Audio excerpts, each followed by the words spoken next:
Structuring a hip-hop routine. My name is Troy, this is Marisa. In case you weren't sure which one is which, my name's Troy, she's Marisa. We're here to teach how to structure a hip-hop routine. I want to first off by saying we aren't the originators or the perfecters of hip-hop routines. This is just our take on it. I don't want anyone to treat this like it has to be this way or else, because this is just what works for us. This is what works best for us. And what works best for your team might work differently, but for us, what we do, this is how we've found success in what we've done and in the things that we aim to accomplish. This is the rubric we'll follow. The hip-hop routine is difficult to make sense, but what I will start off by saying is that your moments are the most important part. Mm-hmm. And if any of you have worked with us, or if ever will work with us in a routine, you know that we will start with our moments. There's always one part in the routine that's your favorite. Mm-hmm. I want all of our routines to be their favorite part. And that's how we structure our routines. In a nutshell, if you take anything away from this class, we want every portion of your routine to be their favorite. Music is tough, because I feel like, especially in the industry that we're in, we have to use certain music guidelines, and we're restricted in that realm. But what makes music best is who will remember you for it. What do I mean? You guys go to, how old are you guys? You guys go to parties, right? And they play your favorite song, and it's not just your favorite song. What's the nightlife out here? It's everyone's favorite song in the room. And this is how I pick music with dancers, because you guys are all coaches, and you're like, what songs should I pick? Just play it while you're stretching. And if you see them, and you play it, and they go, it's my favorite. You have a song that they like, right? Mm-hmm. You're hitting genres, and a lot of the times as we get older, sorry for us older coaches, we're out of touch with what's current. This is how you stay current. You play a song, and they go, I like this song. This is what we should dance to. And then you find similar styles in that music genre. Yeah. Or you have to know your judging panel. Judging panels are typically older people, like me. And I like 2000s R&B or 2000s hip hop. Yeah. And if I hear that song in a mix, I'll be like, okay, I'm paying attention now. And this is how you choose music. And you have to be very specific. Or what exactly are you looking for? Are you trying to get the younger crowd involved? Are you trying to appease the judges? You know? Or maybe it's a theme. There's a style there. There's something that is not just hip hop, but there's a story. Make sure that story makes sense in the music. Mm-hmm. How do you find that story? ChatGPT. You think it sounds like a joke, but if you need help finding music, ChatGPT AI will send you 100 songs, and then you go plug. You make yourself a mix, and find the right DJ. Because we know those mixes that just sound like flat the whole way, like it's just a cut. It's a here, cut, here, cut, here, cut, here, cut, mix, set. Or it's a hip-hop mix, but made by a cheer DJ. So it sounds like a cheer mix. Come on, everybody, it's the hip-hop dance today. And then, womp, womp, womp, womp. Like it just doesn't sound right. What I like about the DJs we use, and they're open to you guys for using too. And if you want to know who they are, please ask. We'll give them. I'll list them off. His name is Justin Ito. He's a personal friend of ours. If you know GRV, he dances for GRV. He makes their mixes. Ika, he lives lives in Arizona. Who's also a personal friend of ours. Personal friend from Arizona. He used to dance with Electrolytes. I don't know if you know them. These are all American crews, so I don't expect it. We can show videos later, maybe. And then SBU, which is our primary DJ, and he is phenomenal. And what all three have in common is they make sure that every 15 seconds in our set has some kind of musical element. Moment. We're always gonna go back to the term moment. Moment is this whole. If there's any takeaway from this class at all, it's moments. Yeah. And what these DJs do well is they set up moments really well in 15-second intervals.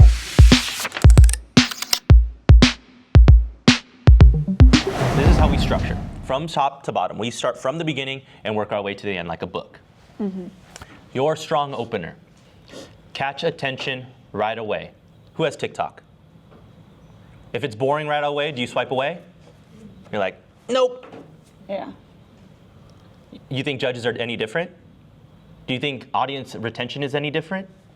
No, it's exactly the same. So if you cannot catch the attention of the audience in the first 5 seconds that they're watching the routine, you've lost. Yeah. Period. And I mean that in the nicest way possible. Because if you watch any of our routines, we capture attention immediately. We don't waste a second on that floor. And it's important for you guys to understand that the faster you capture attention and keep that attention, the better the routine does. Treat it like TikTok. Your routines should be exactly like TikTok.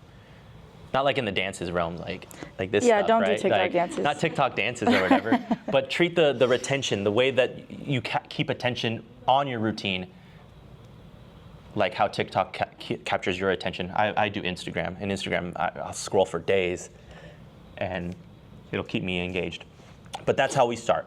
We like strong openers, or an eye-catching opener. Starts with a lift, starts with something dynamic, something that'll make sure that you're interested in what we're about to do. Follow-up. So the follow-up, we like to say the follow-up routine is like more important than the opener, because that's what keeps them interested in your, like the ride. You know what I mean? So keep the pace going. Don't drop it yet. Don't drop it right away. That'll come later. It can be a crowd pleaser, like the A moment, and I also included their high energy. Include your possible A moment in this follow-up routine, meaning like crowd pleasing song, like a club banger, like he said. Sorry, banger is what we say in America, like Popular song. yeah, popular song. We say banger, we say slap, like that's like the songs that everyone knows, and they're like, hey, I love this song. That's a good follow-up routine, and it has to have just as much, if not more, energy than the opener. Yeah. But it can be more dancey, less visual, right? Yeah, we try to keep the if the BPMs. If you're, any of you music edit, BPMs matter. It's the how many beats are per minute in a routine. A fast Which is the one tempo and like how fast it is. A fast one is 140 to 170. That's really fast. And if you slow it down from, you go do do do do. I want to love you all. It ruins the moment, right? Like we've taken the tone of the routine from up here and we floored it. We took all that momentum that we had. Yeah, I don't want to lose their attention. Again, back to that TikTok reference. We captured them in the first 5. We had to keep that retention in the next 10 to 15. And how do we do that? We either play a song that people already know and they're very accustomed to, or we keep the energy even higher than the first one. And that keeps them engaged the whole way through.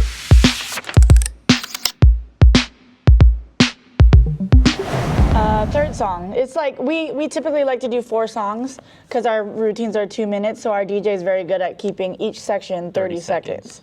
So the third song is where you switch things up. You could switch up the style. You can incorporate b-boy, locking, whacking, house, whatever, or switch up the vibe of it. If you've been doing all full out in your face, you can slow it down, like R&B, or you can switch it up to feminine. You can, what are some other ones, like sad boy songs? If you needed a floor work section, Yeah. I would put it in the third area. This is where you get more creative and not so more artsy.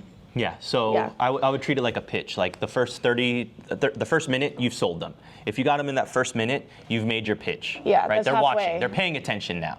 Now you show them who you truly are or who you truly want to be. I use those to be feminine. Or show that you're versatile. Yeah. Feminine. The industry we teach in is very girl heavy or girl dominant, and a lot of the times we're hired for like full out hip hop choreography, like angry stuff.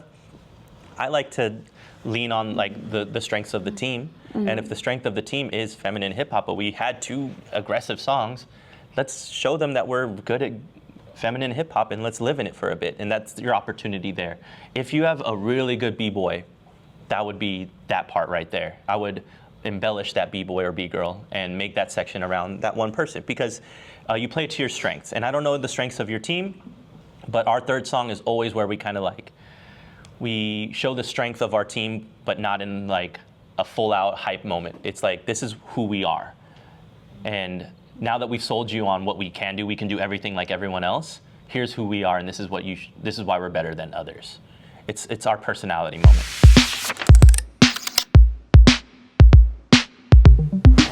We don't like to end with a question mark. We like to end with an exclamation point. I tell my dancers that I don't want to ask the judges for permission to judge us. I want to tell them. I want to tell them our scores.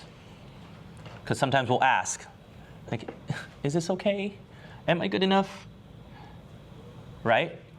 But if we end the routine with an exclamation point, we've told them our piece, and this is how we end. And this is normally where they start making up their mind about your routine.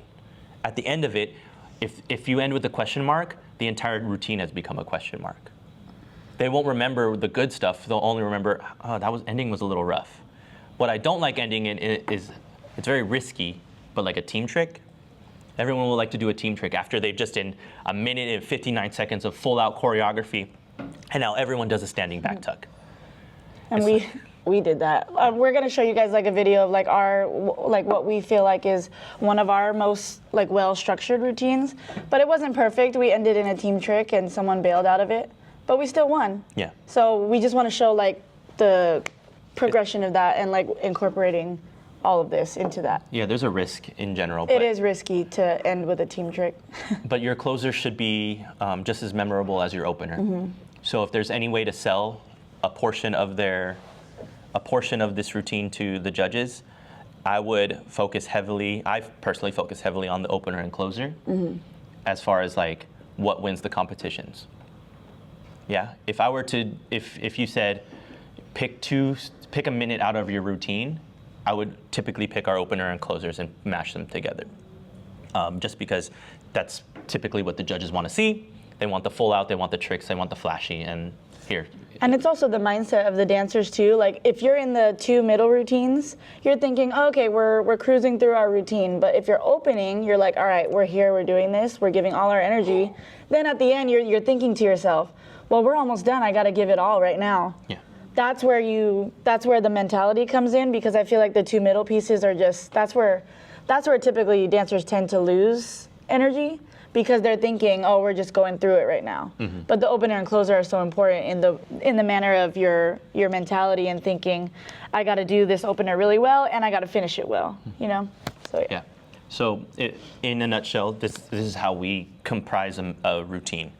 Opener, follow-up, just as hype as the opener, creativity as our third routine, and then closer as our ending. This is the structure with any routine that you'll see us do. And we've been doing this for years. Same structure. A question you might have is can those intersect? Can my variety, my third section, interject with my second? Yeah. Yeah. As long as the follow-up is there and it's same energy. Yeah, as long as the energy Yeah, it doesn't have to be the same vibe, but the same energy, keeping it up there. And this is why a good DJ matters. Because the music dictates the movement. And if you do not have good music, the movement also cannot be good. And I mean that like in the nicest way. If the music isn't good, it's hard to feel it. It's hard to like feel emotionally drawn to it. And what sucks about the industry that we're in is that we have to use like copywritten music, right? And so when you get sounds like that music and it's just curated cuts for you, there's no personality in those. Whereas our Get DJs, a DJ, that makes those ugly versions sound good. And he makes them sound good, like bad Lil Jon singing, but he makes it sound like real Lil Jon singing, or rapping, yelling. Any questions about that? How we structure? So far, yeah. That's on the creative side, how we create top to bottom. Any questions? In our industry, there are certain criteria that we have to meet as choreographers. Marisa and I, between the two of us, I've traveled mostly, but she also helps with travel and choreography. We'll teach around 40-something routines this year, and that's not even counting our personal teams in Las Vegas. So overall, I think maybe 50, 55 competitive routines, 2 minutes each. Some are longer, some are shorter, and it's a lot. And in order to like be efficient in what we do, we have things that we check off to make sure that our routine is complete and whole. It's like a score sheet for choreographers. You have to make sure you're hitting everything. This will transpire into our class later, which is how to max out the score sheet. Yeah. This is kind of tying into those things, but this is also how do we structure it? Well, if you're going to a competition, you should probably read the rules. Right? Every competition's different, and a lot of coaches will hire really cool choreographers, but they won't. Those cool choreographers don't know the score sheet, or aren't trying to create for the score sheet. They're just the movement, which is not. I'm not knocking them. Like, good movement is good movement, but if you're trying to win a routine, you need someone who also understands the score sheet that they're being processed into. Yeah. And these, in general, generally speaking, this is how we treat every routine, because it's a blanket. It covers everything. 3 levels of choreography, and I'm not talking like intermediate, advanced, beginner. I'm talking height as far as level 3, which is like an up level, someone up in the air. Partner tricks, jumps, lifts. The one we just learned. Yeah. And this one, if someone drops to the floor and someone goes up, that's a level 3 trick. Cool, check mark. And I try to have one in every section of my routine. So, we have 4 sections. I try to have every single one of these levels in every section of my routine.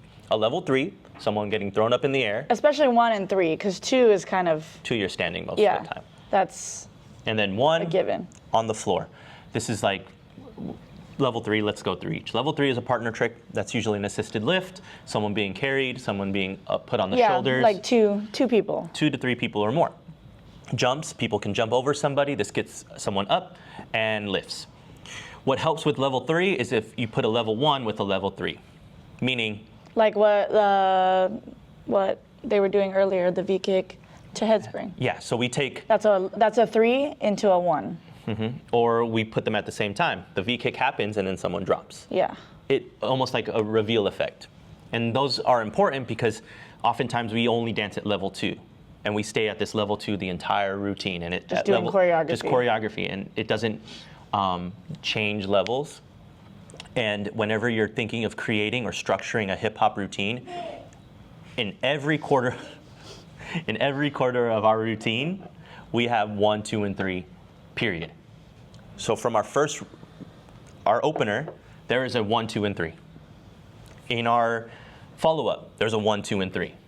In our variety, there's a 1, 2, and 3, and in our closer, there's a 1, 2, and 3, period. And we are very diligent in making sure that every section of our routine has a level, high, and low. And this is just how we operate. Yeah, okay. Yeah. Moving on.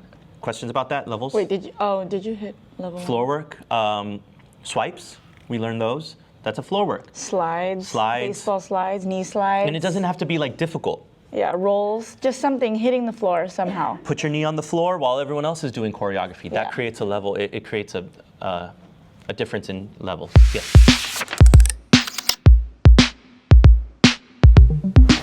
This is a big one for us. Make the moments make sense. So our biggest irk or like annoyance in other choreography that we see is just random head springs when it doesn't even match the music. If there's like a bass, like a boom at the end, and that's when you're landing the head spring, that's fine. But don't just throw it just because you didn't want to put choreography there. You know what I mean? That's our biggest thing. So do's for making moments make sense. Lots of moments, variety of grooves, textures, styles, variety. I forgot to add that. I was thinking of that. 30 plus formations in a routine, 3 levels, which we already talked about, and memorable tricks. Let's elaborate. Okay.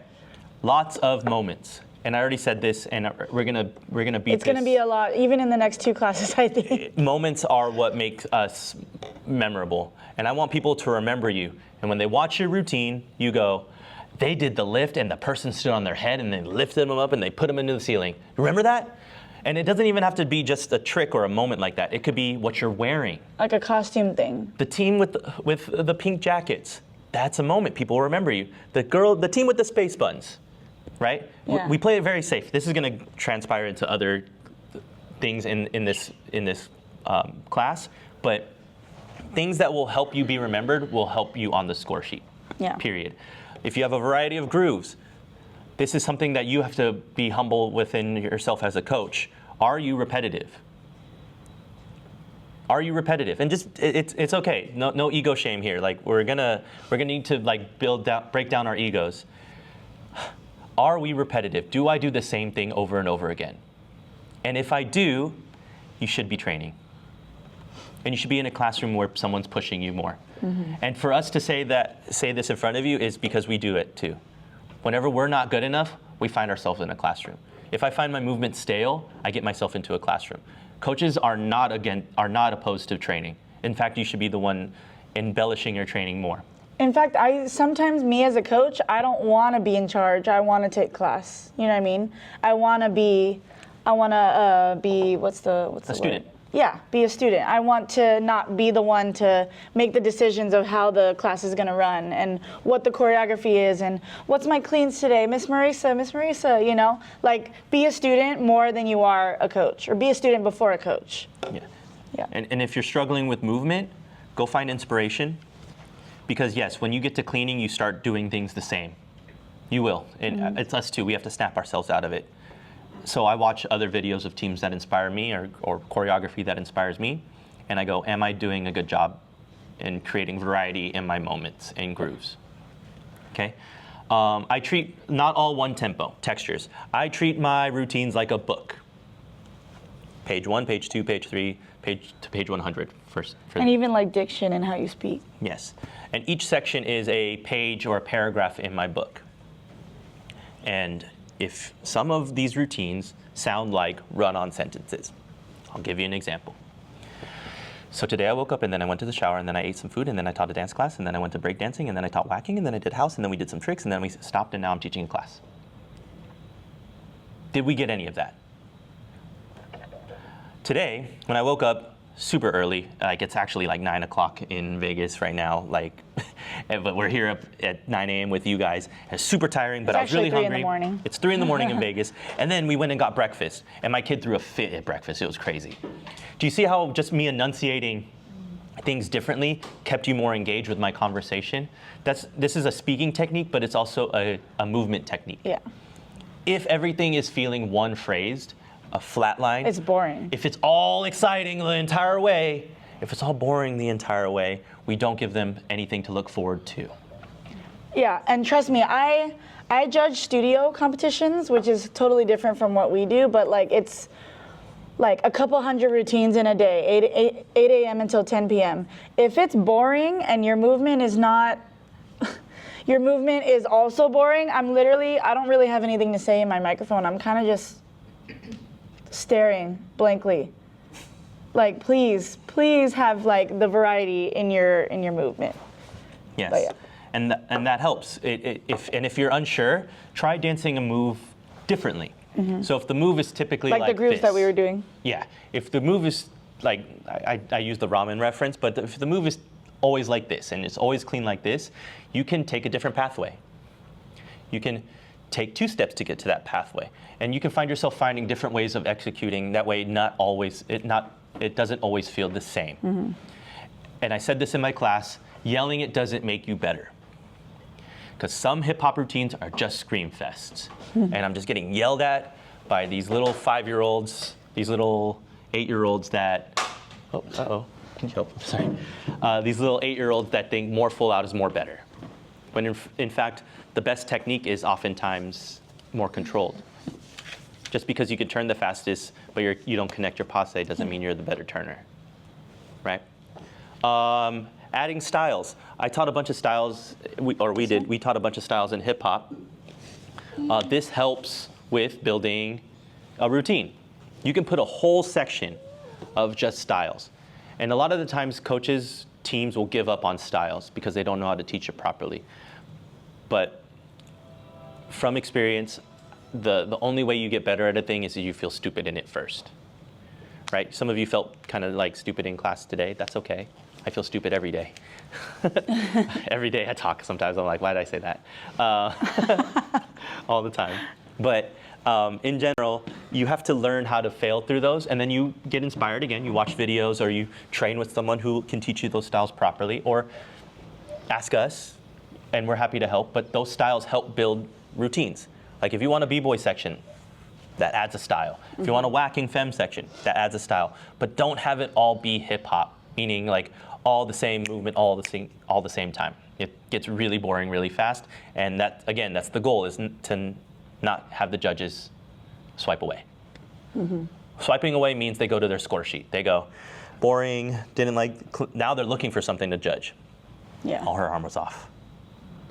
But if they're so if the moments are always there and they can't even go, wait, what, did I miss something? I'm missing something, right?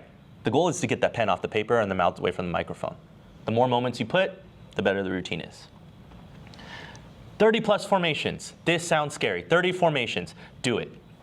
Push yourself. Also, another thing that ties in with that is utilizing the stage, utilizing the right side, the left side, the back, the front. Even if it's like a whole wide spread, also condensed together. Also 2 groups, also 4 groups. Lots of layers, lots of movement counts as part of your 30 plus formations. I encourage you guys that are new to staging or blocking or putting people in formations, get the Arrange Us app. If you don't know what that is, ask us. It'll change how you block formations. I personally don't use it anymore because when I create, I put a name and then they move to a different spot and then I have to move all the names around. It gets really tricky.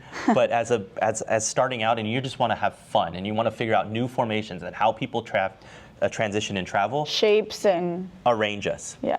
Get all your kids' names, and just for fun, it doesn't even have to be the seriousness of it. Put them in 30 different formations in that 2-minute routine, and you'll see yourself just coming up with different formations, blocks, lifts, variations of formations that you didn't know. And what you'll learn is the formations is all math, right? If you have 21 in routine, how many lines can you make from 21? Yeah, it's like dividing it by... 3 lines of 7. Yeah. 5, 6, 5, 4. And then you start adding them together and then you create new formations. And I seriously recommend just get the Arrange Us app and just have fun. It's next time you travel back home, like some of you have an hour travel back home, get the Arrange Us app and just, that'd be funny if we did this. 3 levels in a performance, we talked about that. Level 3 is a lift. Level 2 is where we normally dance. Level 1 is down on the floor. Memorable tricks that make sense. Make sense. And she said this. When it goes, that's obviously a moment right there. We gotta put something there. Or if it's a do. Roll off. Visual. But if there's no music and you throw a roll off, like what am I watching? Here's a backflip, and there's no music there. It's wasted energy. And our routines are already tiring. Why are we gonna add a trick when we could just do more choreography and stay clean? Whereas you risk a bail, someone falling out of a trick, and you get them tired more. Like that does nothing for you. Make your tricks make sense, and you'll find your and also don't overload your routine with tricks. Yeah. Like we've seen teams that have like 10 head springs in like 8 counts, something like that. Yes. And we're just like, what's the point of that many? It's not. You're not dancing anymore at that point. It's cheer hop. Yeah. This might as well be a cheer dance competition. You know what I mean? No offense to anyone that does cheer. Cheer is absolutely like its own sport in itself. Yeah, you just gotta separate. We need a separation, and this is it.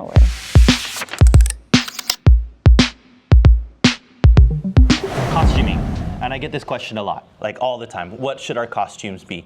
Typically, this is our formula, and this is not how it always is. This is what can help you. Long sleeves, because they're cleaner. I hate tank tops. They might look good in like a contemporary routine, but for a hip hop routine, I like a full length long sleeve. It'll be cleaner on the floor. It's separation from body and shoulder. If you do like t-shirts, that cuts the line off.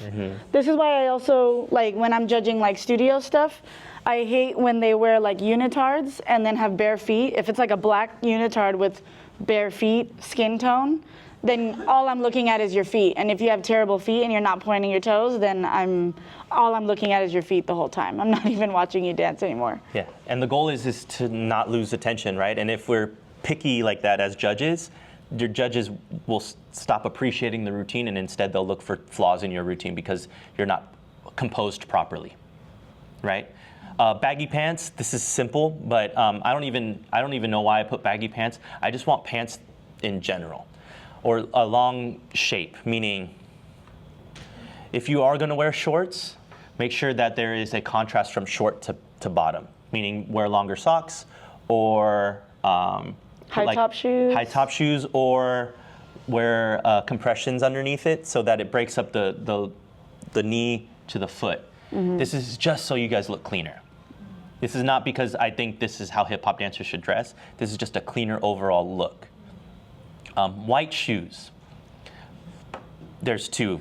I like all white, or you do black and white. When you go completely sideways colors like black and white, or sorry, like all black or all blue or all red, this is where we get into like, what are you trying to get remembered for? Meaning, if you have an all black outfit and you have red shoes, that's cool. But if you have a red hat with a black shirt and red pants and red shoes, it's a little too much and I can't read. We need contrast, meaning if one part of our body is black, we need some part of it to also be white, and then a color pop, which would be the red shoes. So if I did have red shoes, I would go black and white up top or in gray, because I want the standout feature to be the shoes. But don't try to over embellish your routine, meaning too many colors, too many layers, too many things that could go wrong. So this is just for the most part, like in the routine you just saw, we had black jacket, black pants, red sweater, that's our standout. White shoes, and we had a blindfold. But you didn't know it was blindfold because it looks like a headband. Yeah, our standout piece of clothing was our gimmick, which is the blindfolds. Yeah, and that can be anything. It could even be your hair. If you have a creative hairstyle, live in it, embrace it. My only issue with hairstyle is keep it out of your face. And if you're gonna do a long ponytail, these long ones, those things look super sloppy. Especially when we start throwing neck movements. And from experience, I don't like those. I like it when they're like tied up in a bun and put away, because they do get sloppy. Now this is just a personal take. This is not the answer to everything. This is just how we feel about it currently. Okay.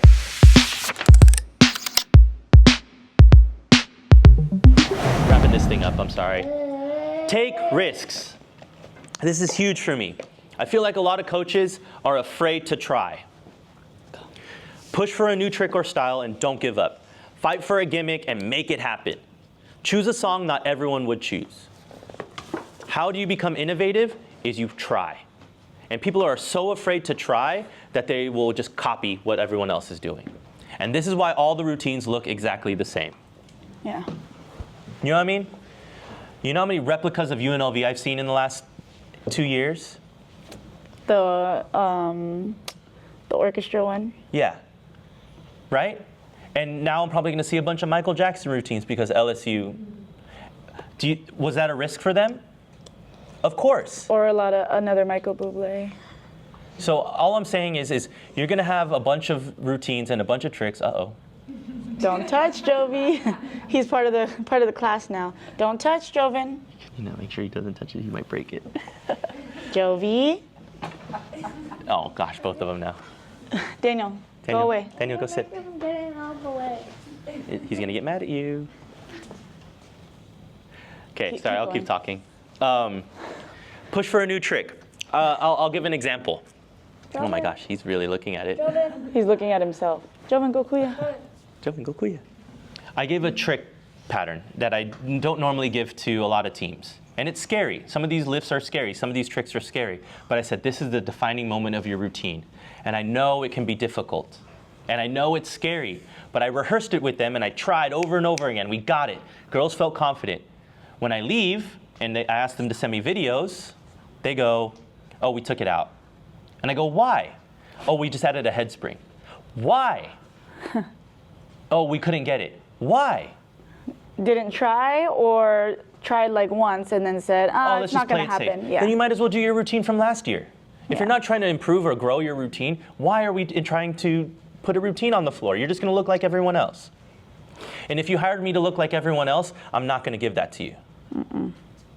Personally. So when I give a trick, it's not that it doesn't have to be perfect today. And if you competed in December, how many months do you have? 2. If I gave you $1 million right now and said, get this trick by tomorrow, you'd be like, okay, yeah, bro, get the mats out. We're running this. Yeah. We'll break 2 arms. I don't care. I'm just kidding. Don't do that. But That's the point, right? Like, because it matters. But sometimes people give up so early on in the process. They say, no, I can't do this, and you never will. Don't give up. That's with the style. Maybe the breaking didn't look good. Why? Fight for it. Bring in a b-boy. What am I doing wrong here? Oh, try it like this, like this. Phone in a friend. Practice it more. Don't give up on it because then you just look like everyone else. Let's just do a head spring instead. Okay. Then you look like the other 20 teams on stage. You know what I'm saying? Or choose a song that someone wouldn't ordinarily choose. Michael Bublé, did anyone think that? I didn't see that coming. Exactly. Michael Jackson? No. You thought, oh, they're just going to do the same things over and over. Same girly again. routine or, yeah. If you pick a new song and you have them fall in love with it, you're innovative, you're different. And you have to fight for it. It's like pulling teeth. Candidly, we're creating a hip hop routine for that same routine that you saw, and it's different. It's completely different. Joven. Go Kuya. And do you think we took a risk? Absolutely. And I think that risk will pay off. It's the same structure that we gave you, just with a different song choice. And if you are unsure, ask us. We'll give you an honest feedback on it. For real. Be like, hey, we were thinking of this song or this trick or this gimmick. The blindfolds, don't you think that was a risk? They can't see. Hello? They're doing the front handspring at the end. Yes, it's scary. And We were actually going to do a hat trick this year, but we're not doing that. Maybe. No. Okay. All right. That was a lot of information, and we have maybe 15 minutes left, but our kids are probably going to give us 2. No, but it's fine. They're fine. They're fine. I'm joking. I want to answer any of your questions, and Or have a discussion, just whatever. this was a lot of word vomit from us, Yeah. and I don't know what you guys were looking for from structuring a hip-hop routine. So if there was something that maybe you came into this class wanting to know, or maybe during this session you're like, okay, that didn't really make sense, let us know, and we're happy to help. All right, thank you so much for watching. I hope you got something out of it, and if we missed something or something doesn't make sense, please comment down below what you would like to see. Or maybe there's another style that we want to develop more, or you need a re-up of these videos, please let us know down below. We just want to help people. My wife and I were always looking to help dance teams and dance coaches build their team to be better at hip hop or any other style. So if you're looking for a choreographer, hit us up at TMCorrales.choreography. We'd love to help with you. If you like what you were watching and you want to see more of this, please like, comment, and subscribe, and we'd be happy to put out more videos just like the one you just watched.